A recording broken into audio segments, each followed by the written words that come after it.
that is tough to watch. New tonight, whether you play fantasy sports or not, chances are you've heard about them recently. There have been a barrage of fantasy sports commercials. Seems like they're everywhere, and this week they made headlines on allegations of insider trading. CBS 4's David Sutta takes a closer look at the industry. Is it legal in Florida? And can you really win? FanDuel's paying out $75 million a week. If you've watched a game on television in the last 2 months, chances are you've seen one of these ads. Everyone knows DraftKings makes more millionaires than anyone else. Since August, fantasy sports leagues have spent more than $100 million in ads to get you to play. It was just kind of, something to do for fun. Nearly 60 million people like Nick have signed up, and just like the ad suggested, he won $1 million overnight. It was literally just one entry out of 229,000. But before you quit your day job, sports attorney Daniel Wallach wants you to know what you're getting into.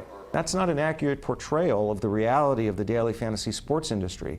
A very small percentage, and some have reported that less than 2% of the players are consuming or winning close to 80% of the profit. In other words, a majority of players lose. It's fantastic.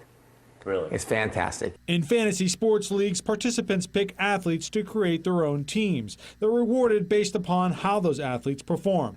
Typically, the contest lasts an entire season. We played it in our office with colleagues. We each chipped in, $50 or $100.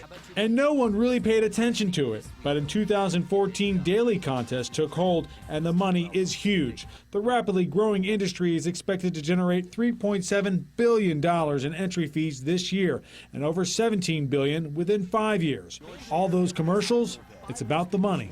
What we're watching unfold here between DraftKings and FanDuel is a survival of the fittest, a race to the top. This week, the race got ugly as a New York Times investigation revealed employees of the two biggest fantasy sports may have been using insider information to play on rival sites. They won millions of dollars. Both companies maintain employees did nothing wrong. However, they will now prohibit employees from playing. I think this was a real eye-opening experience for us. In retrospect, it seems obvious that would cause people some concern. The incident brings to light how fantasy sports with billions on the line is not regulated.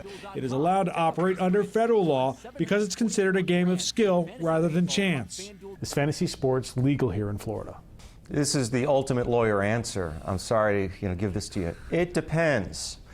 The grayest state of all may be the state of Florida because we have an attorney general's opinion from 1991. That opinion by Bob Butterworth speaks more to the Office Fantasy League. It predates dial-up internet, smartphones, even the Florida Marlins. There hasn't been a single prosecution or attempted prosecution. Where is this all going? Right now, we're in the Wild West, and the days of the daily fantasy sports industry remaining completely free of regulation are about to end. Wallach believes Congress will act before Florida does. In the meantime, you have to trust that the companies are offering games that are fair.